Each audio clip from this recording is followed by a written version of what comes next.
Well, I thought it's probably the most complete game that we have played the entire year, especially on the defensive end. I have to give our guards a lot of credit. I thought we did a good job picking them up, forcing them into turnovers, and we worked the last couple of days. We didn't like how we finished the Clemson game. We didn't like the game at all, and we thought that we kind of got off tough. And so the last couple of days we've been talking about toughness and playing together and playing hard, and it may be the best defensive game that I've coached since I've been here for two halves. I thought we played on both ends, and we talked about it at halftime. We had the big lead by 22, and we talked about winning the half. Like I didn't want it to be a game where they made runs. I thought we came out in the second half and played entirely like we played the first half. And then you look at guys. Our two guards were really good, and Jarkel Joyner with 9 assists and no turnovers. I thought Tequavion hit some big shots, and the new crowd favorite. DJ Burns was really good. So, questions? Kevin, was there any point in the first 5 or 6 minutes where you're kind of looking out there, even to yourself in a moment, going, man, is this really happening? Are we really playing this well? You know what I worried about, Luke, in the beginning of the game? My team has struggled this year when we wasn't scoring. And in the first 3 or 4 possessions, neither team scored. I was like, man, this is going to be a problem because our offense and our defense usually struggles when we don't put the ball in a hole. And then we just kept playing. We stayed focused. I would say that we grew up as a team. We've kind of learned from our few losses that we have, and it was a good first half. I mean, it really was. It was fun to watch. How important was the rebounding tonight, especially against a much taller Duke team? Looks like you guys really battled. Yeah, I thought we did a good job. What we talked about in scouting report was Ryan Young has been tremendous. Like, he's done a great job rebounding the ball. I think between him and Armando Baycock, they're the 2 best offensive rebounding guys in our league. And so we focus on, hey, we got to rebound as a team. With Jack out and Dusan out, that was our 2 leading rebounders. So we had to find some guys, and I thought we had to do it by committee. Obviously, several close games so far this season against Kansas, Miami, but what did it mean to break through in this one and get a big quad one win? Well, it's defending home court is going to be huge. When you look around the ACC, anybody, I feel like on any given day, anybody can beat anybody.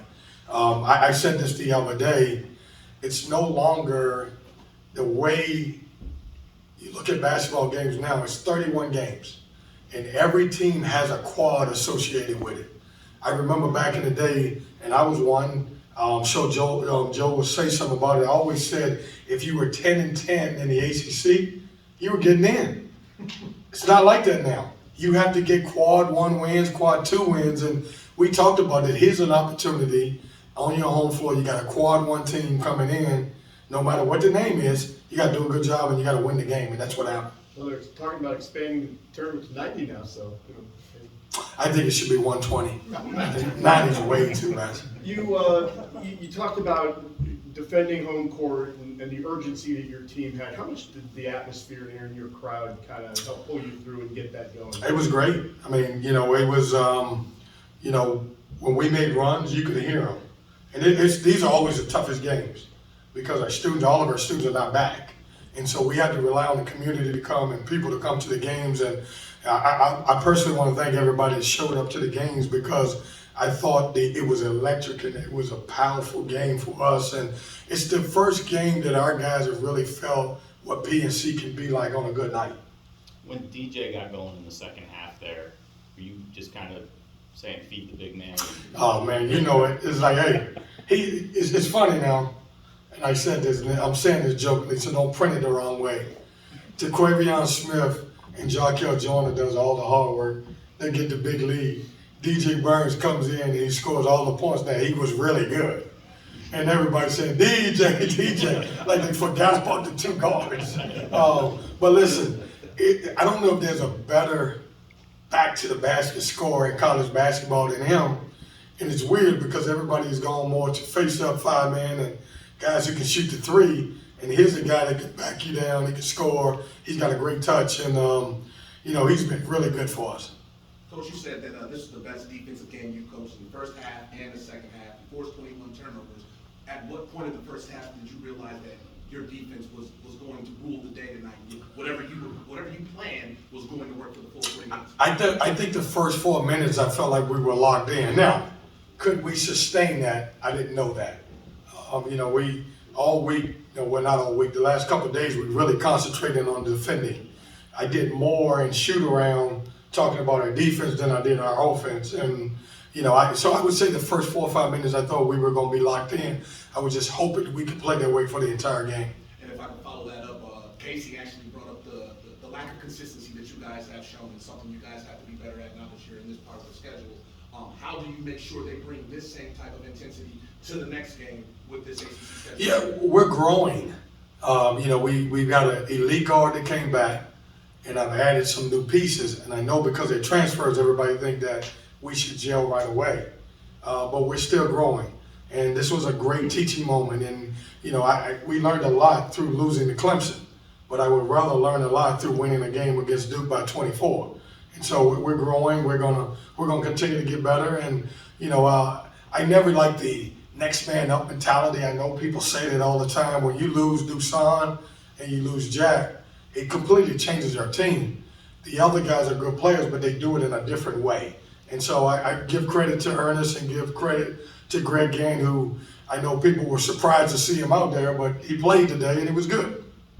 Surprised there was no court storm or security was successful stopping the students who were here? No, I'm not surprised because I kind of want that. Yeah.